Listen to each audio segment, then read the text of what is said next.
Olá, estamos iniciando mais um programa Saúde e Qualidade de Vida aqui na TV Santa Maria, canal 19. O apoio cultural é da Unimed Santa Maria. Cuidar de você, esse é o plano. Pampeiro, Família Feliz, Odontologia Lauda, o implante que se transforma em sorriso. Hospital Astrogilo de Azevedo, a saúde que mais importa é a sua. Ótica Anual, a nossa experiência é a sua maior garantia. Hoje nós estamos aqui no estúdio com Daniel Possobon, educador físico, formado aqui na Universidade de Santa Maria, especialista em biomecânica. E eu acho que, Daniel, nós vamos começar assim a nossa entrevista. O que é biodinâmica, né, e biomecânica? Né? Já que você se dedica a isso, educador físico, como é que e o porquê que você se interessou por esta arte, que é uma arte da biomecânica? Pois então, a biomecânica, a gente costuma explicar para quem está começando no curso de Educação Física ou para de outras áreas que não sabe muito bem o que essa palavra quer dizer, é como tentar mecanizar o corpo humano. Se a gente fosse fazer uma máquina igual ao corpo humano, como teria que ser essa máquina? Perfeito. Ou o inverso, se a gente pegar uma máquina e se fosse tentar fazer um ser vivo igual a essa máquina, o que teria que ser? Onde é que vão ser os músculos, os motores, onde é que vão ser os tendões, algum cabo de aço, alguma coisa assim, onde é que são as articulações, alguma dobradiça que vai nessa máquina, qual é a função que essa máquina faz, como otimizar o desempenho dessa máquina e o mesmo para o corpo humano. Como fazer o desempenho dele melhorar, gastar menos energia, durar mais tempo, não quebrar tão fácil. Isso não é tão fácil de conseguir. Isso é bem complicado. Realmente, se nós começarmos analisando dessa forma, a biomecânica que o professor, eu ainda uso o termo professor de educação física, eu sei que vocês gostam agora de chamar de educador físico, e está certo, é educador físico, mas eu me acostumei com os meus queridos professores de educação física no ginásio, depois no segundo grau e na universidade também, na faculdade de medicina, nós éramos obrigados a fazer educação física. Né? Tinha a cadeira C100, não era? Não sei qual era, mas nós fazíamos também a cadeira de educação física, grandes professoras, né? Então eram os professores de educação física e a gente tem esse hábito de ainda falar dessa forma, né? Mas nós estamos conhecendo mais o corpo humano atualmente, né? Nessa última década, principalmente pelas dissecções, mas principalmente pelos mecanismos mecânicos que vocês conseguiram introduzir nas medidas do corpo humano. Essa máquina que é a nossa do corpo humano, o que precisamos realmente fazer com que ela trabalhe por mais tempo e com qualidade? Pois então, uma coisa que a gente tenta fazer é estudar como preservar o corpo humano. O que causa lesão? Vamos evitar. Mas até que ponto alguma atividade é saudável de se praticar? Até onde que é saudável, aonde passa a ser um malefício. Por exemplo, atividade física. Qualquer atividade física é benéfica? Depende. Exatamente, depende. Nem toda atividade física é benéfica. Esporte. Todo esporte é saudável? Depende do nível que tu pratica esse esporte. Como recreação, como um treinamento leve, como diversão, muito bom. Socialização, a parte física, tudo vai melhorar. Agora, se tu começar a competir, começar a aumentar o nível do esporte, já perde todo o caráter de saúde. O esporte de alto nível é muito agressivo no corpo humano. Todo jogador de vôlei tem problema no ombro, todo jogador de futebol tem problema no quadril ou no joelho, no tornozelo, todo nadador tem problema no ombro, toda bailarina clássica tem problema no pé, no tornozelo, no quadril. Então, quanto mais alto o nível, mais fácil de se machucar. Tanto que nós temos exemplos, por exemplo, que você não citou, mas no tênis, as epicondilites de pubis, que o nosso jogador aqui, o Guga, deixou de jogar exatamente por isso, muito cedo. Né? Então, aqui você está colocando da seguinte forma: exercício é benéfico e deve ser feito. Com certeza. Né? Mas no momento que você está querendo passar um nível um pouco mais para profissional, as coisas ficam complicadas. Muda bastante o perfil da coisa. Mas aí que está. Eu tive a oportunidade aqui de conversar com um educador físico também e um fisioterapeuta junto, que são os responsáveis pelo Rio Grandense. Né? Eu já fui vice-presidente do Rio Grandense no tempo que o professor de educação física mandava os jogadores subir nas arquibancadas, descer e correr, descer e correr. Esse era um exercício que hoje vocês realmente contraindicam, por exemplo, né? Contraindicam, né? Essa evolução da educação física, do curso de preparação física, ela foi uma evolução estupenda.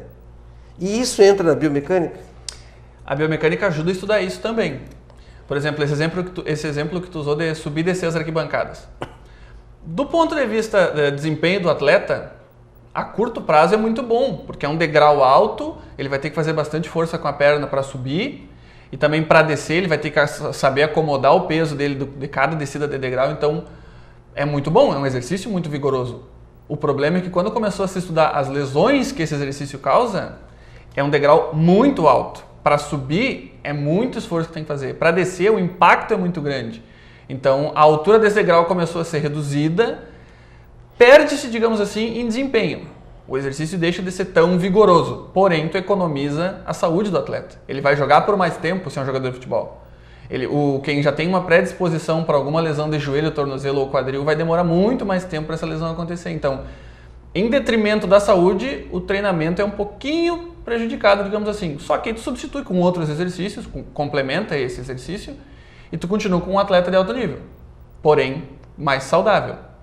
E a biomecânica visa isso. A gente estuda até que ponto o impacto é maléfico ou benéfico. A gente pode descer um degrau de até quantos centímetros, muitas vezes, sem machucar o joelho, o tornozelo, a coluna. A gente pode usar um tênis com um determinado amortecimento, com menos amortecimento, sem fazer danos, sem causar danos ao pé, ao tornozelo, ou tem que usar um tênis muito amortecido, com um monte de mola, que custa caro, que nem todo mundo tem acesso. Um dos estudos da biomecânica é isso, é impacto, força de apoio que a gente aplica contra o solo. Até que ponto ela é benéfica e até que ponto ela causa malefícios. Você está colocando a história dos tênis, né? Realmente é um assunto interessante. Muito interessante a gente conversar sobre isso. Se você vai numa loja que vende calçados, tá? Vai lá na Brand, que é uma loja que vende calçados aqui em Santa Maria, então tem uma série de tênis lá para escolher. Muitas na verdade opções. Não sabe o que escolher. Esse que é o grande problema, né? É o problema. Não sabe exatamente qual dos tênis que estão lá expostos tu vai poder adquirir. Como é que tu... Algumas dicas, então vamos aproveitar isso, já que tu é especialista nessa área. Pois, não em calçados. Não, em calçados assim, não, mas na biomecânica. O problema não é um problema, mas a característica do comércio é esse. O lojista quer vender, o cliente quer comprar, mas não sabe exatamente o que precisa, quais são as características. Às vezes compra uma coisa cara que não serve para ele. Às vezes compra uma coisa cara porque o tênis é bonito, porque tem muitas molas e é amortecido, e é de uma marca conhecida, então com certeza é bom. Só que depende da aplicação desse tênis. Por exemplo, um tênis para caminhada, que uma pessoa de 60 anos vai comprar um tênis. Tô com meu tênisinho de caminhada velho e vou comprar um tênis novo para mim fazer caminhada. Aí a minha filha, meu genro, alguém me indicou comprar o da marca X com muitas molas, amortecido, não sei o quê. Para um idoso que já tem um equilíbrio um pouquinho comprometido... 60 anos não é idoso. Não, mas vamos lá. Pra cima, vamos juntar bota 75, 75, tá. 70. O cara ele não é iniciante na caminhada, só vai trocar de tênis. E não tem o tênis igual que ele tem, ele vai ter que comprar um modelo novo. E ele vai comprar um cheio de amortecedor porque disseram que o tênis com amortecedor é bom. E realmente, se tu pensar pela lógica, um amortecedor é bom. Só que um idoso que já tem o equilíbrio um pouco comprometido, digamos que ele não tenha nada de osteoporose, de labirintite, nenhum problema de equilíbrio, simplesmente a idade já é degenerativa, vai causar um pequeno comprometimento. Se ele tiver com um tênis muito alto, amortecedor muito alto, calcanhar muito alto no tênis, e caminhar por um espaço um pouco irregular, uma calçada que tem um calçamento meio quebrado, ou ele desce do meio fio para atravessar uma rua. Aí você está falando uma coisa que é de Santa Maria, né? Que não tem uma calçada que seja... Não, na nossa cidade é assim. Santa Maria não tem calçada, ponto. E aí o idoso vai descer um degrau do meio fio para a rua, para atravessar a rua, com um tênis muito alto, a chance dele errar a pisada no chão e torcer o tornozelo é muito maior do que se ele tiver um tênis baixinho. Um tênis com amortecimento também, porém, com uma sola menor, mais fininha, as chances dele pisar errado e o pé voltar para a posição certa são maiores do que ele pisar errado e torcer o tornozelo. Pisar numa pedra solta de uma calçada. Tem muito disso em Santa Maria. Sim. Com um tênis maior, essa desestabilização surpresa do tornozelo é mais fácil de machucar o tornozelo. Se o tênis for mais baixinho, ele consegue controlar essa desestabilização com um pouco mais de facilidade. Então, para caminhada, que é um esporte que não tem muito impacto, não tem saltos, a pessoa está caminhando no ritmo normal, um tênis com um pouco menos de amortecimento pode ser usado. Para quem vai correr, aí sim. Como a gente tira o pé do chão e pisa com força, o impacto é muito maior, a gente aterriza com o pé no chão, um amortecedor maior é recomendado e correr em espaços adequados. Correr numa pista, onde seja plano, no Farrezão, na pista da Brigada, ou em algum lugar com um piso mais estável e constante, que tu conheça, ele sabe que não tem buraco, que não tem pedra solta, que não tem que descer meio fio e subir meio fio, para evitar esse tipo de lesão. Pisar errado. A gente coloca isso, né, porque a gama do que é oferecido de marcas e cores vistosas, amarelas, vermelha, verde, azul, sei lá quantas cores. E a gente vê o atleta usando na TV. Exatamente. Né? Então tu termina comprando e comprando coisas caras que às vezes não há necessidade de comprar coisas caras. Né? É interessante esse tipo de conversa, porque eu sou médico, não tenho a mínima ideia do que comprar. Né? Vou lá e termino se comprando naquilo que o vendedor está te oferecendo. Tu compra por se é confortável, se é bonito e se cabe no bolso. Ah, bom, se for as três coisas, está ótimo. E aí a efetiva função, se é realmente para isso que tu precisa desse tênis, fica em segundo plano. Fica em segundo plano. E agora, eu vi isso na praia, vi também em Porto Alegre, existe um calçado, não é um calçado, é um instrumento em que uma mola, né, que a gurizada está pisando naquelas molas. O que é aquilo? Eu vi aqui em Santa Maria já uma menina correndo na rua com aquilo. Como se fosse uma botinha. Isso, que tem uma mola embaixo. Como se fosse um patinho, só que ao invés das rodinhas tem uma mola, né?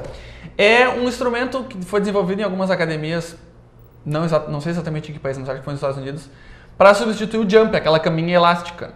Aquela caminha elástica os alunos pulam, mas eles têm uma área delimitada. Só pode pular ali em cima. Claro. Com aquela botinha, pode pular a molinha vai para onde tu for. Então, as aulas podiam ser mais dinâmicas. E aí o pessoal começou a pensar, por que não correr com isso aqui? Ele é uma mola, imagina um tênis com um amortecedor gigante embaixo, que vai amortecer o impacto de quando eu aterrissar no chão, depois de um pulo, e vai me dar energia para o próximo. Ele é uma mola que vai acumular energia, quando eu estiver saindo para o próximo, ele vai me empurrar para frente. Então, o passo fica maior, não tem tanto impacto no chão, ele tem menos impacto que um tênis normal. Só que aí vem essa questão, ele é uma bota que prende o teu tornozelo, tu perde a mobilidade do tornozelo, já tem que ter um pouco mais de habilidade para usar, é como se fosse um patins, tu não pode subir em cima e sair andando, tu vai ter que ter um tempo de adaptação, aprender o quanto tu vai poder saltar para aterrissar direitinho do lado de lá, sem machucar o joelho, porque também tem isso, amortece o impacto no tornozelo, mas o joelho um pouco sobe para o joelho. Quanto mais longo for o teu passo, mais tu vai ter que flexionar o joelho na aterrissagem, pode machucar. Não é só comprar e vamos usar. Mas eu achei muito interessante, porque é muito rápido, a corrida é muito rápida, né?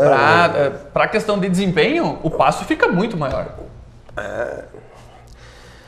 E principalmente a gente fala nessa área de calçados, nos EPIs que os trabalhadores têm que usar, né? Às vezes eu sou médico do trabalho também, e eu fico muito preocupado quando a gente vai numa empresa, eles estão comprando um EPI correto porque tem o tal de CA, tá? Que é a certificação obrigatória para poder ser considerado um EPI, equipamento de proteção individual. A gente não tem nenhum conforto, são calçados horríveis, duros, aspecto ruim e que, meu Deus, inutiliza muitas vezes os pés dos trabalhadores. Aí eu digo sempre o seguinte, não é EPI, aquilo lá é uma guilhotina na ponta dos pés. Eu já fui militar, então eu sei bem como usar coturno. Continua usando coturno? Sim, mas ainda assim, hoje em dia é muito confortável o coturno. Antigamente era muito pior. Antigamente se assemelhavam aos EPIs de obra que a gente vê. O EPI de obra, ele foi concebido, digamos assim, inventaram o EPI. Vamos fazer um calçado para proteger o pé do cidadão que está na obra. Mas proteger do quê? A sola tem que ser muito dura, porque se ele pisar num prego ou numa pedra não vai furar. Beleza, ótima ideia. E a parte de cima, que protege os dedos e o peito do pé ali, também tem que ser muito resistente, porque se cair alguma coisa não pode esmagar o pé do cara. Beleza, então vamos fazer um escudo que vai proteger o pé do trabalhador. Só que esse não é confortável. Ele não flexiona na articulação do dedo para o cara caminhar normalmente. E aí começa a causar bolha, começa a causar calo. Então, por um lado, ele é protetor. Se cair alguma coisa em cima, não vai machucar o pé do cara. Não vai quebrar dedo, não vai... Beleza. Se pisar em alguma coisa pontuda, não vai furar. Ele vai perceber que está pisando em alguma coisa, vai tirar o pé daquele... Beleza. Só que, em contrapartida, ele é muito duro. Só em contrapartida, ele não vai conseguir trabalhar direito. Em contrapartida, protege por fora e machuca por dentro. Um professor que já deu aula aqui em Santa Maria, o professor Aloysio, ele está trabalhando hoje em dia no Instituto do Calçado em Novo Hamburgo, e ele fala isso. Eles estudam conforto de calçado aliando os opostos. Aonde o pé é duro, o calçado tem que ser mole. No ossinho do tornozelo, na base do calcanhar, na ponta dos dedos, onde o pé é duro, unha, projeção de osso, o calçado tem que ser macio para acomodar isso. E aonde o pé é macio, na planta do pé, o calçado tem que ser rígido para acomodar essa maciez sem causar bolha, sem causar problema. O problema do EPI é que ele é todo rígido. Então, quando não tem biqueira de metal na ponta. Quando não tem biqueira de metal. Aí é mais rígido ainda, né? Aí o sujeito que tem um joanete que já tem aquele dedo um pouquinho pro lado, vai ficar osso batendo numa parte dura do calçado, rapidinho, bolha, calo, machucado. Se for uma bota um pouco mais alta que cubra o maléolo do tornozelo, mesma coisa. Vai ficar roçando, esfregando, até criar uma bolha, até machucar a pele, vai causar uma ferida. Daniela, realmente esse tipo de sapato, esse tipo de cuidados, nós temos que ter quando a gente compra o nosso sapato também, né? Quantas vezes a gente compra um sapato bonito e vai querer ir num baile e nós levamos um baile do nosso pé, né? Esse cuidado a gente tem que ter realmente. O nosso corpo humano, o pé é muito sensível. As pessoas acham que o pé não é sensível, o pé é muito sensível e dá grandes transtornos quando isso acontece. E é importantíssimo, porque é onde a gente apoia o peso inteiro do corpo. Se eu tiver com um problema do pé... repercute em todo o corpo, né? Isso é extremamente importante. Estou conversando com o Daniel Possobon, educador físico. Nós vamos a um pequeno intervalo e já voltamos.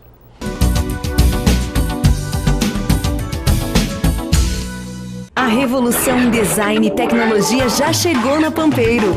Chegou o Up, o subcompacto da Volkswagen, produzido no Brasil por quem gosta de ousar. Tudo nele é Up. Venha conhecer toda a segurança, potência e economia deste modelo. Passe na Pampeiro e faça um test drive no novo subcompacto da Volkswagen. Conheça o Up, um carro planejado especialmente para o seu jeito de ser, está esperando por você na Pampeiro. A odontologia moderna traz hoje uma rapidez, traz eficiência, fazendo com que aquele paciente que perdeu os seus dentes tenha reposto imediatamente através da utilização de implantes. Esses implantes são fabricados em titânio.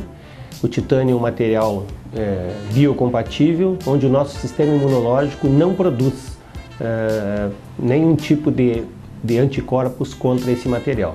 Neste exemplo que nós estamos vendo aqui na minha mão, quando uma pessoa perdia um dente, o dentista tinha como opção fazer o desgaste de um dente do lado, o desgaste de outro dente do lado e repor esse conjunto através de uma chamada ponte fixa.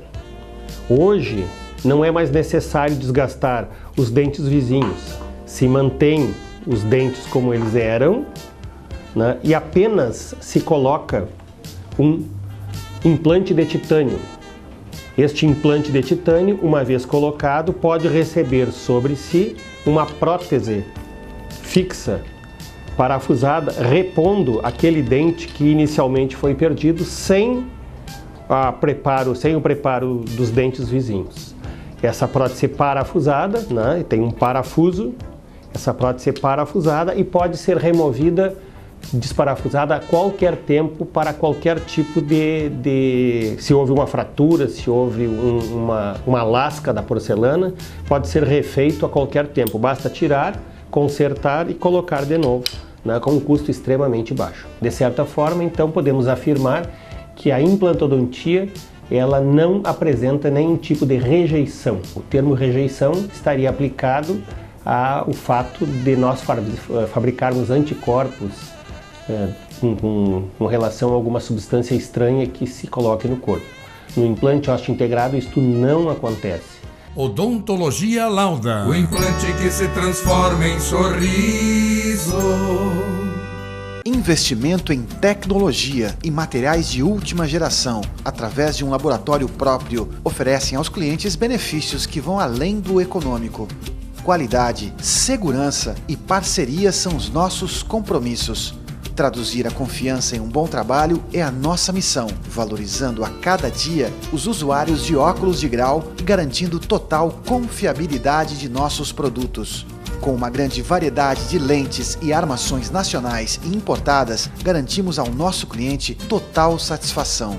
Ótica Anual. A nossa experiência é sua maior garantia. Tradição de 56 anos. Conheça as nossas instalações na Acampamento e na Policlínica Provedor Wilson Waita. Cuidar de cada detalhe. Esse é o plano. Transformar um sonho distante em seu próximo destino. Esse é o plano. Cuidar hoje do amanhã.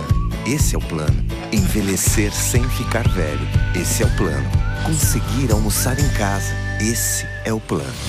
A Unimed sabe que seus planos são importantes para a sua vida. E se cuidar é a maneira de você realizar cada um deles. Cuidar de você. Esse é o plano. Unimed.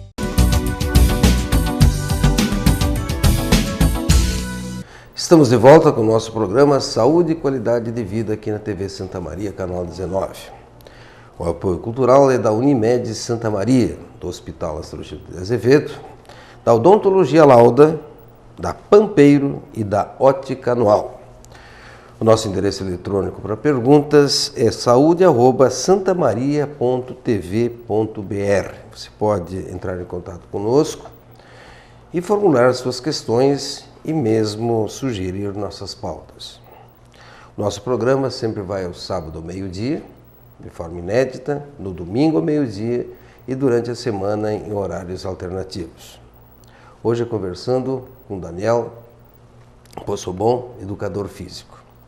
No primeiro bloco nós conversamos um pouco sobre a biomecânica e terminamos nos pés, né? Eu tenho uma das situações como médico do trabalho, as lombalgias, né? As dores nas costas, as famosas dores nas costas. Todas as estatísticas dizem que todo ser humano vai ter pelo menos 3 ou 4 momentos que ele vai sofrer por lombalgia, qualquer pessoa. Né? Isto é biomecânica, na verdade eu acho que a essência nossa de pensarmos é nas nossas vértebras, né?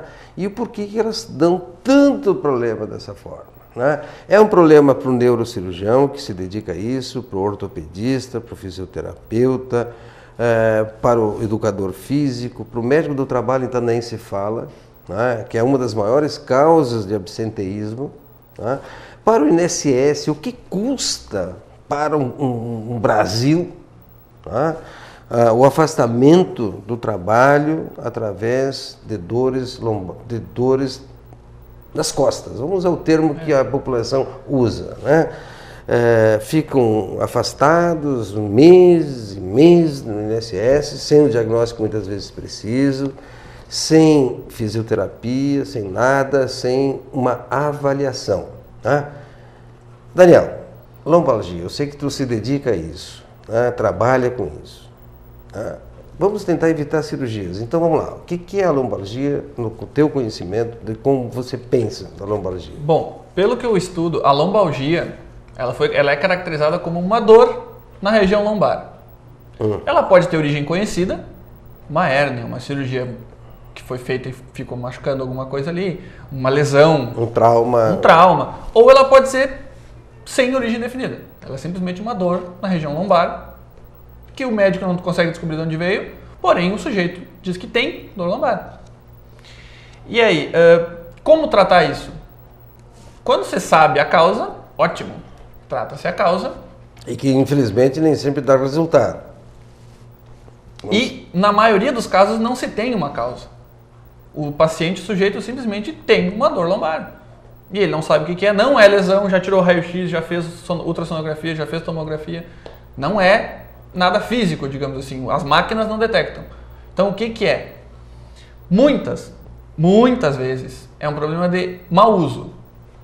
O que acontece com o teu carro se tu simplesmente parar de trocar o óleo do motor e continuar andando com o carro? Vai chegar uma hora que o motor vai reclamar. O que vai acontecer? Vai fundir, vai dar problema. Mesma coisa acontece com as costas. As pessoas fazem mau uso da sua coluna e uma hora a conta vem. No começo não tem problema, mas a saúde vai pagando o preço e uma hora a conta vem.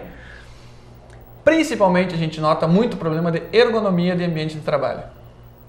Mesas muito baixas, onde quem trabalha com computador tem que ficar arcado para digitar. Monitores do computador muito baixo, onde o sujeito fica olhando para baixo 8, 10 horas por dia. Dá problema na cervical.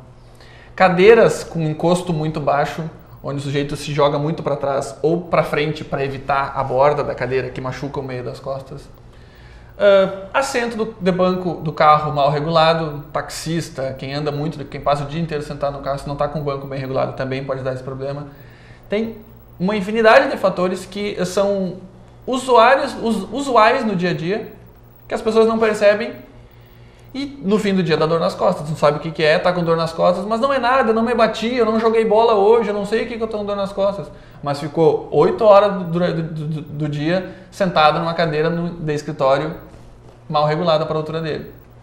Então, Não, aí eu sou obrigado a fazer, porque afinal das contas eu sou ergonomista, eu fiz especialização em cima dessa área em Minas Gerais, na Ergos. E o que me assusta nisso é quando o empresário compra cadeiras lindas, bonitas, caras, e compra de um vendedor, de uma loja, em que diz que aquelas cadeiras são ergonômicas. E ele compra como ergonômica. Gasta uma fortuna. E paga como ergonômica. E paga como fosse ergonômica. E não tem absolutamente nada de ergonomia nessas cadeiras e nos móveis. Tá? Porque a ergonomia não é só a cadeira, o móvel que ele está sendo usado também, ele tem que ser analisado, a luz, o calor, o vento, não é apenas a cadeira. E infelizmente vendem móveis, não é só em Santa Maria, no Brasil inteiro, cadeiras como essas, como fossem, e absolutamente não são cadeiras ergonômicas. Tá? E aí sim começam as dores lombares. Exatamente. Assim como tem a fiscalização do EPI, que nós falávamos no bloco anterior, também tem a fiscalização da ergonomia. Infelizmente mal feita. E aí, mal feita, que quando fazem a fiscalização ficam achando coisas que não teriam nem ver. Existe uma coisa que se chama-se análise ergonômica do ambiente de trabalho, que isso está na legislação, que seria obrigado a ser cumpridas. Tá? E isso, infelizmente, não é cumprido. Aí, o empresário, com medo dessa fiscalização, de levar uma multa, uma reprimenda, gasta essa fortuna comprando cadeiras ergonômicas. O vendedor diz para ele que as cadeiras são ergonômicas e que a fiscalização não vai incomodar ele se ele tiver essas cadeiras. Aí ele gasta uma fortuna com isso. Só que as mesas continuam erradas. O ambiente de trabalho, como tu falou, da luz, da temperatura, barulho. Se tu chegares nisso, nem no Ministério do Trabalho de Santa Maria as cadeiras podem ser ergonômicas, o conjunto não é ergonômico. Então a questão dessa ergonomia falha, em tese existe, mas na prática não acontece, vai acumulando, o sujeito vai sentindo um pouquinho de dor nas costas, mas não dá nada, essa semana foi tranquilo, já chegou sexta-feira, eu aguento. Aí começa segunda-feira de novo, lá pro quarta ou quinta da semana que vem ele sente a mesma dor, não tem problema, mais uma semana só, eu preciso desse emprego. E a saúde vai indo. Vai chegar uma hora que ele não vai conseguir mais trabalhar. Só que aí o problema não vai ser só da empresa que vai perder um funcionário. Isso é um custo financeiro. Vai ser um problema dele, que vai ter um problema de saúde, que o custo é muito maior. É dor, é machucado, é limitação de movimento. É dormir mal. É dormir mal, é não conseguir executar tarefas normais do dia a dia, pegar um filho no colo, carregar uma compra do supermercado. Quem tem dor na lombar, principalmente, que é a parte baixa das costas, não vai conseguir fazer nada direito com toda a parte de cima do corpo. Carregar mochila, não vai precisar ser muito pesada a mochila para machucar as costas.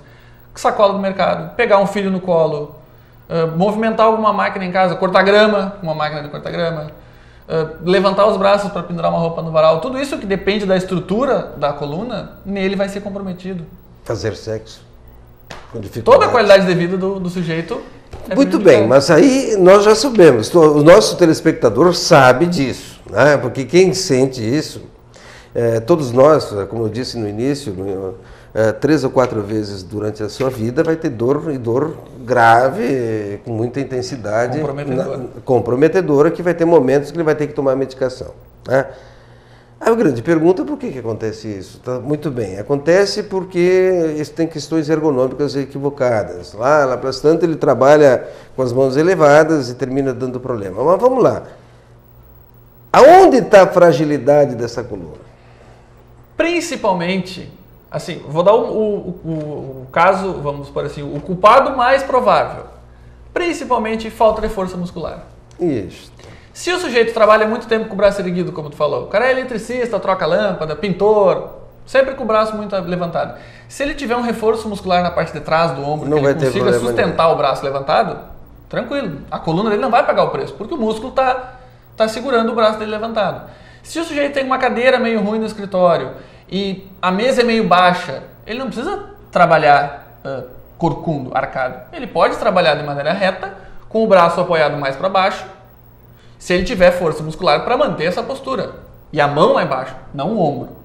Sim, porque ele fica nessa posição porque ele não tem força muscular para se segurar. Aí a pessoa levanta, toma uma água, percebe que está com a postura errada, aí senta direito na cadeira. Ajeita a cadeira, puxa a mesa, ajeita o teclado. 5 minutos depois ele está assim já, porque ele cansou. Então, se tiver força muscular, um pouco dos problemas são reduzidos. Se a pessoa fizer um reforço, e não precisa ser um trabalho muito específico, atividade física normal, caminhadas fim do dia, academia, quem gosta, praticar algum esporte de alguma maneira de lazer, quem prefere lazer, não começa a entrar em competição que vai dar problema depois.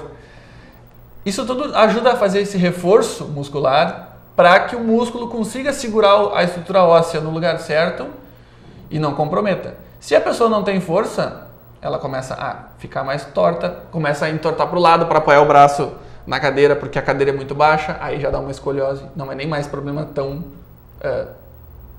comum de lombar, mas é gravíssimo.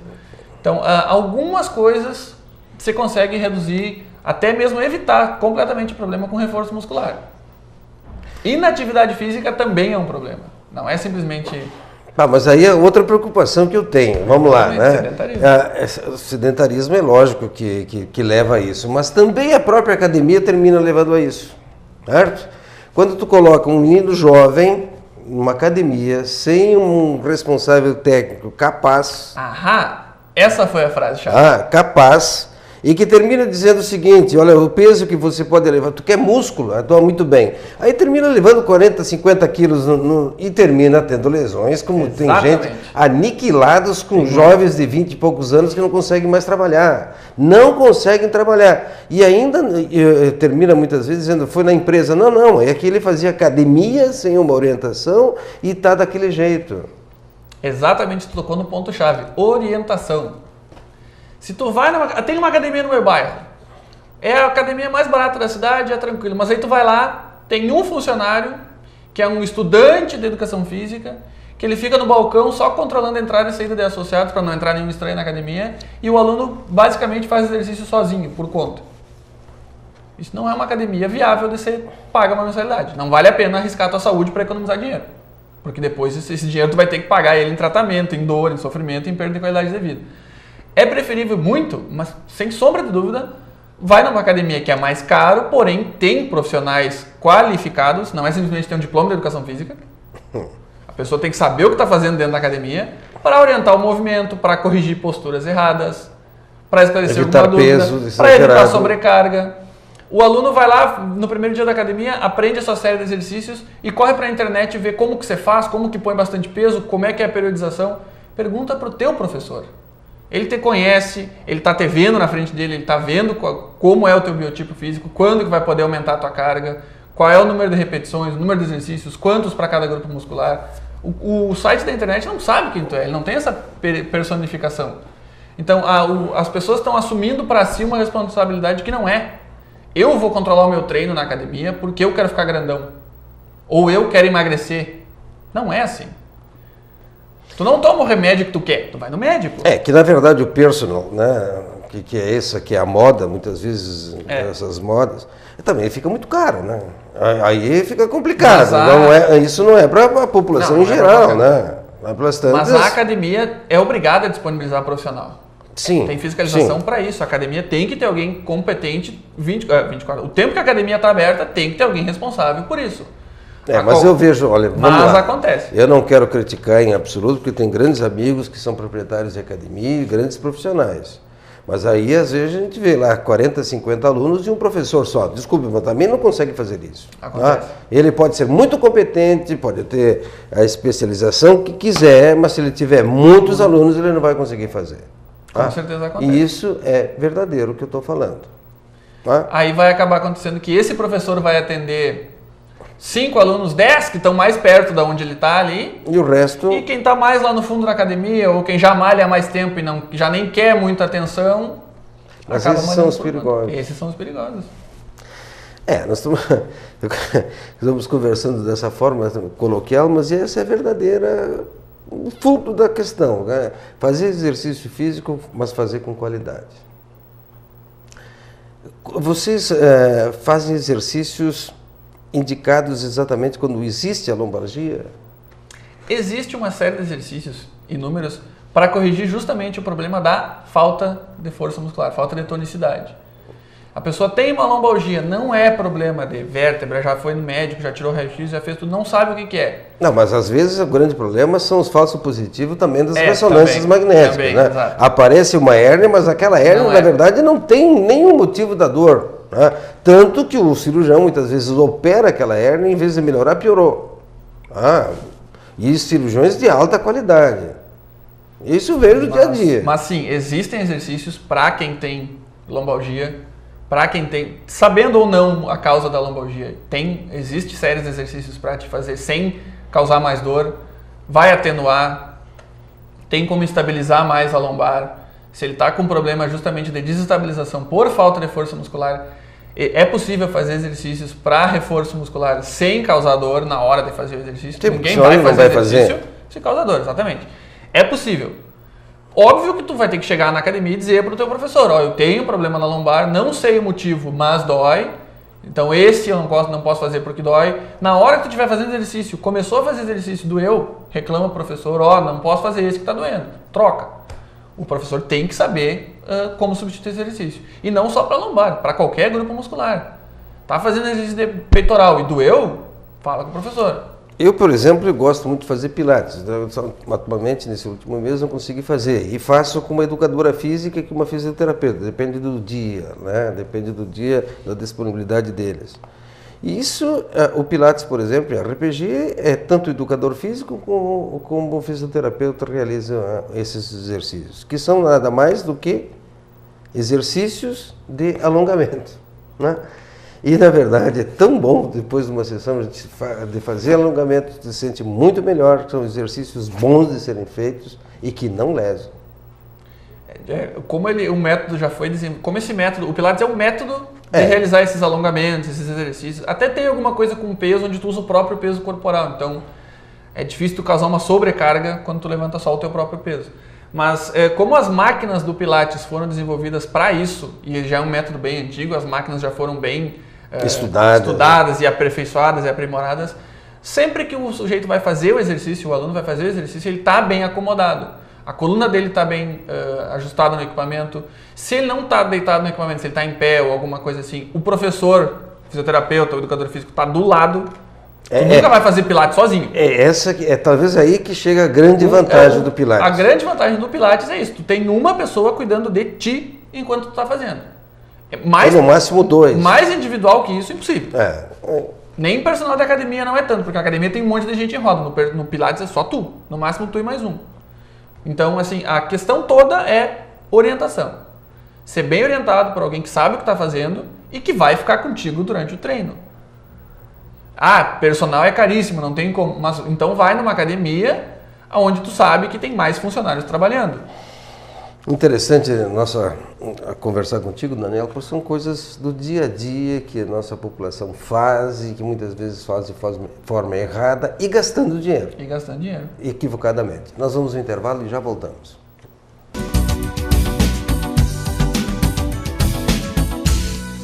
A revolução em design e tecnologia já chegou na Pampeiro. Chegou o Up, o subcompacto da Volkswagen, produzido no Brasil por quem gosta de ousar. Tudo nele é Up. Venha conhecer toda a segurança, potência e economia deste modelo. Passe na Pampeiro e faça um test drive no novo subcompacto da Volkswagen. Conheça o Up, um carro planejado especialmente para o seu jeito de ser, está esperando por você na Pampeiro. Investimento em tecnologia e materiais de última geração, através de um laboratório próprio, oferecem aos clientes benefícios que vão além do econômico. Qualidade, segurança e parceria são os nossos compromissos. Traduzir a confiança em um bom trabalho é a nossa missão, valorizando a cada dia os usuários de óculos de grau e garantindo total confiabilidade de nossos produtos. Com uma grande variedade de lentes e armações nacionais e importadas, garantimos ao nosso cliente total satisfação.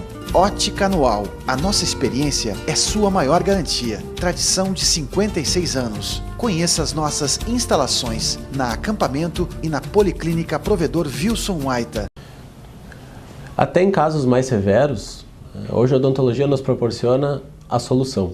Pegando um caso no dentado total, ou até mesmo um usuário já de próteses removíveis totais, a gente tem a possibilidade de tratamento, né, a partir de um exame clínico inicial, de radiografias, de conseguir, então, com a instalação dos implantes, né, e entabular o tratamento de forma fixa, né, sendo que o paciente irá ter novamente a sua dentição fixa, né, tirando todos aqueles senões da prótese removível, como a gente pode ver nas fotografias finais desse tratamento. Um usuário de prótese total veio em busca de um tratamento para retomar a sua segurança. Frente a um caso que nós reabilitamos, a gente devolveu então ao paciente todas aquelas mazelas que ele vinha trazendo com as suas próteses antigas.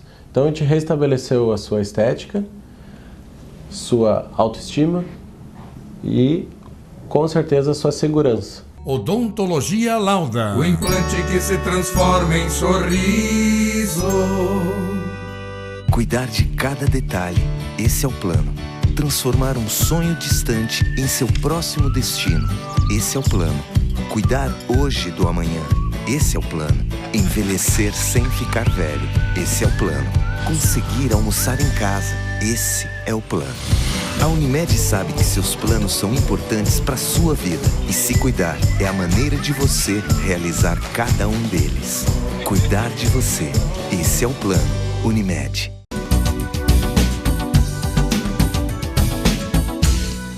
Estamos de volta com o nosso Saúde e Qualidade de Vida aqui na TV Santa Maria, canal 19.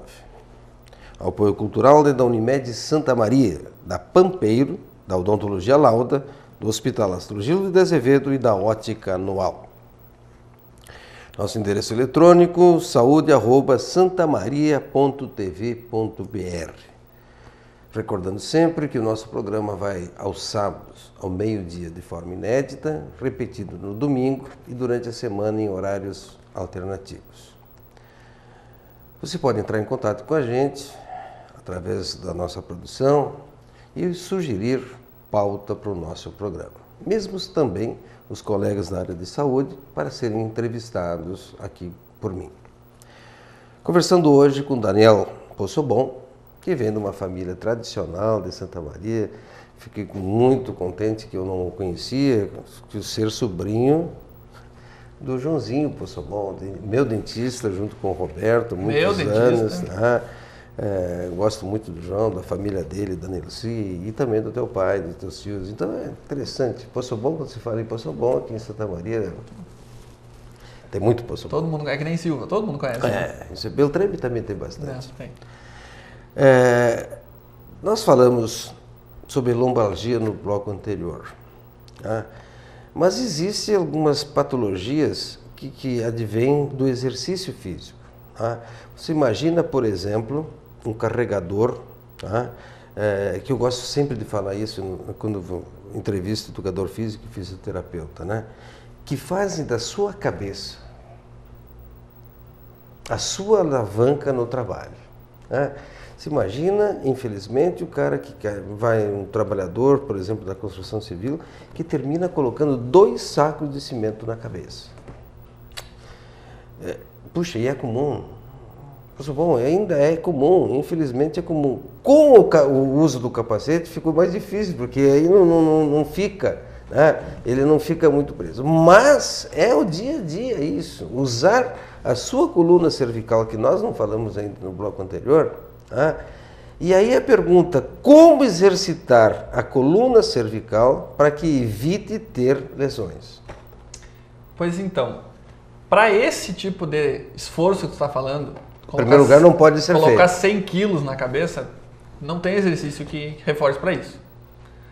Nem 30, por favor. Não, cabeça não foi feita para carregar peso. É só usar chapéu. Exatamente. Bom, ou o cabelo quando tem, né? Quando tem, no nosso caso, nem isso.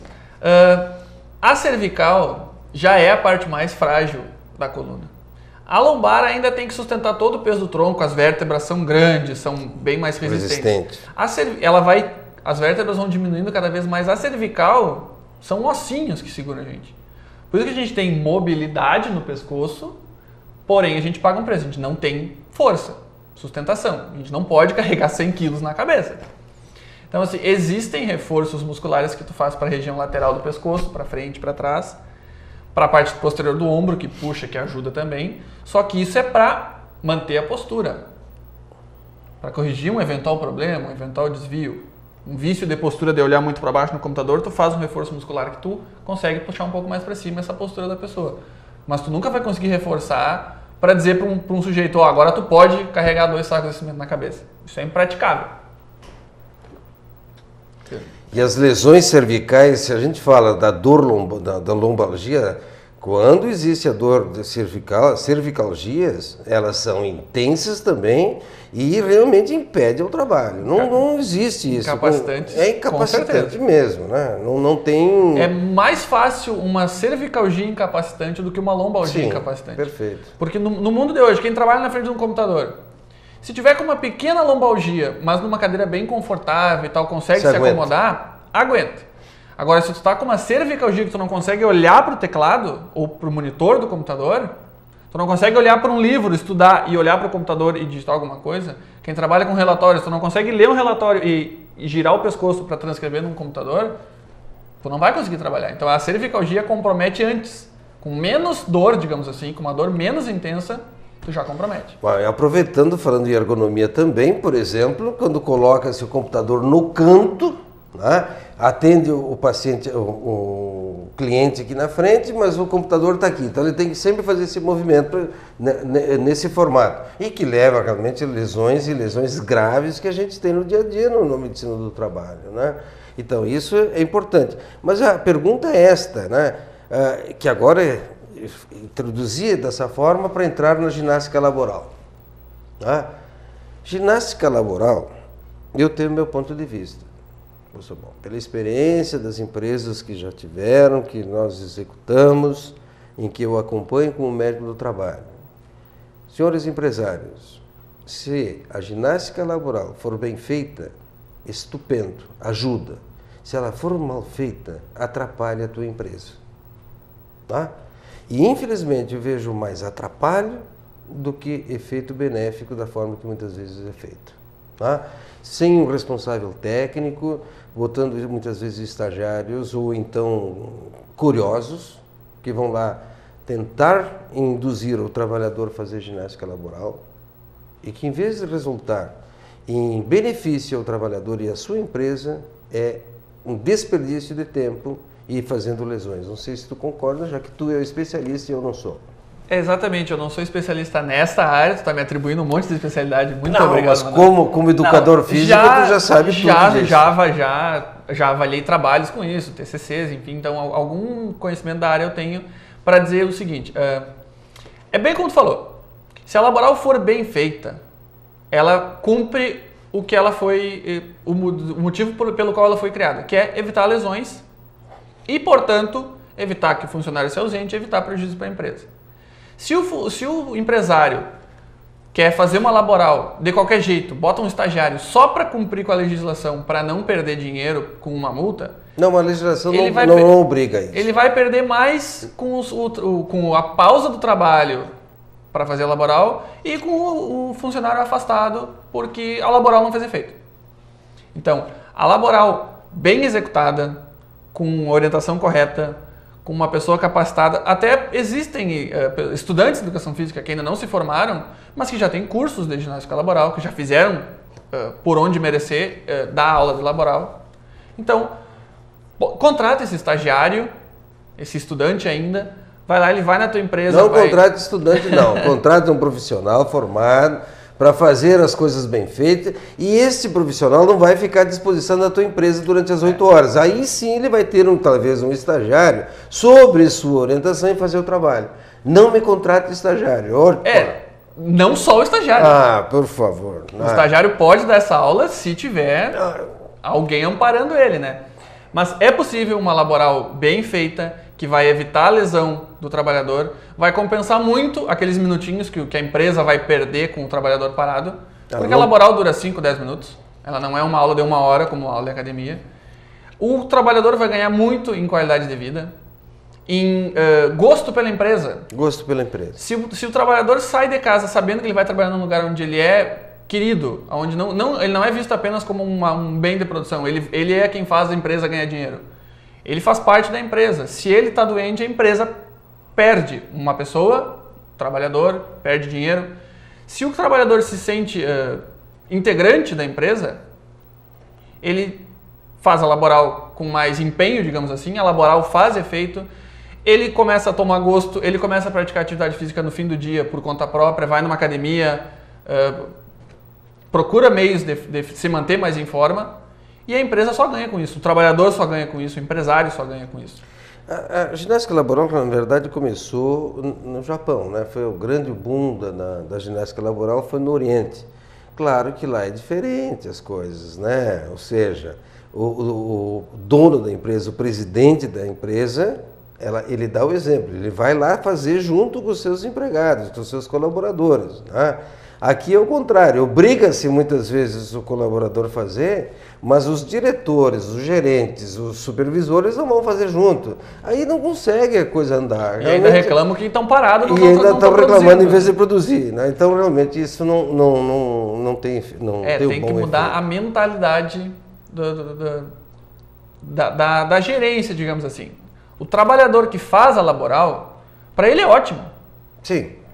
Ele só tem a ganhar fazendo laboral. Depende. Se for bem feita. Considerando uma laboral bem executada. Depende também. Se, por exemplo, nessa empresa eles ganham por produtividade, muitas vezes ele está achando que ele perder aquele tempo de deslocamento até o pátio para fazer a ginástica laboral, porque às vezes não é feita no torno, que ele tem que fazer tantas peças por minuto, ele termina dizendo que aquilo não é bom para ele.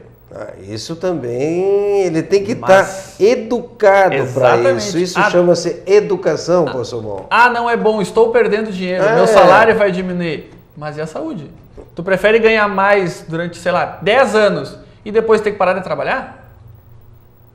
Então, a questão financeira, o ganho financeiro nem sempre vale a pena. Lógico. Às vezes, quase sempre vale a pena comprometer o financeiro em benefício da saúde. É o caso da máquina das horas extras, né? A hora extra do trabalhador. Todo trabalhador inicialmente gosta de ter hora extra, né? Grande quantidade de hora extra para ganhar um salário dobrado muitas vezes, né? Hora extra, gente, a empresa que tem muita hora extra, ela está mal organizada, né? E o trabalhador está sendo penalizado. Essa é a grande verdade. Uma hora a conta vem. Vem. Bom, você fez mestrado em biomecânica, se dedica a isso já desde a tua formação. Isso. Aqui na universidade, como é que está esse departamento? Quando fiz mestrado aqui na universidade, uma das aulas era do professor Jefferson. Não sei se você... Não, acho que não. E ele tinha um belo trabalho lá dentro do estádio aqui da universidade, né? Nós tínhamos aula com ele. Como é que está aqui dentro? Quantos estão se dedicando a isso? Tu tem colegas se dedicando? Os fisioterapeutas também trabalham muito nessa área. Como é que está? Pois então, o laboratório de biomecânica aqui da Educação Física de Santa Maria, o Labiomec, ele é um dos... Eu acho que são 3 ou 4 laboratórios no Brasil que tem o equipamento que tem aqui. Ele é muito bem equipado. Ele tem sistemas de filmagem onde tu pode avaliar a caminhada de uma pessoa, não simplesmente ela parada na frente de uma câmera, ela pode se movimentar e tu quantifica isso no computador. Tu consegue avaliar como está a caminhada dela. Tem sistemas de informação de pisada, de pronação, conforme o pé aterriza no chão durante uma passada, durante uma corrida. Tem sistemas de medição de equilíbrio estático, parado. Como tu falou, tem mais fisioterapeutas do que educador físico estudando no Labiomec atualmente, porque a fisioterapia é totalmente envolvida na biomecânica, né? Sim, então, sim. Apesar do laboratório ficar no prédio da Educação Física, tem muitos fisioterapeutas que vão lá. O professor Carlos Bolle ajuda nós, assim, absurdamente. Ele orienta doutorandos, mestrandos, especialistas e graduandos ali no laboratório. Então tem toda a cadeia. Eu estudo ali desde a graduação, especialização, mestrado, tudo ali tu consegue construir conhecimento com isso. Tu começa no TCC da graduação com uma duvidazinha, mais ou menos esclarece aquela dúvida, vai para a especialização, dá mais uma desmembrada naquele assunto, faz um mestrado sobre isso, tu consegue esclarecer mais o assunto. É assim que se produz ciência, é assim que se produz conhecimento. E o laboratório aqui, Porto Alegre e a Unipampa de Uruguaiana, não tem o que reclamar. Assim. Questão de equipamento e de pessoal, não tem o que tu pedir melhor. Muito bem, mas está sendo colocado à disposição da comunidade? Com certeza, tem muitos projetos onde a gente estuda, por exemplo, uma dor lombar em atletas. A gente busca no Internacional, no Rio Grandense. Tem um colega meu que estudou alguma coisa sobre efeitos da musculação em idosos. Ele colocou no jornal pedindo voluntários. O pessoal se ligava para ele, marcava horário, se voluntariava, ele ia lá, fazia todo o processo de seleção, anamnese. A comunidade nos ajuda nisso. E o sujeito que participa como voluntário da pesquisa, além de todo o acompanhamento durante a pesquisa, no final ele recebe o resultado. Olha, no seu caso, o seu grupo de avaliação era com dor lombar, o senhor tem tal problema, ou não tem tal problema, tem que fazer tal exercício para melhorar. Então, e os colegas médicos se encaminham? Existe um feedback. E o colega médico que está com o paciente com dor lombar crônica, que não conseguiu fazer o diagnóstico, deu todo o tratamento, ele encaminha lá para ver se tem alguma Muito pouco. Partindo do médico, muito pouco. Eu, na minha especialização, vim em centros médicos aqui no centro de Santa Maria procurar sujeitos para mim. Mas assim, partir do médico, de mandar para lá para fazer a avaliação, são raros. Temos que melhorar isso. Eu quero agradecer, Daniel, que chegamos ao fim do nosso programa, agradecer o apoio cultural da Unimed, da Pampeiro, da Odontologia Lauda, do Hospital Astrogilo de Azevedo e da Ótica Anual. E aos senhores telespectadores que nos acompanharam nessa entrevista com Daniel Possobon, educador físico. Até a semana que vem.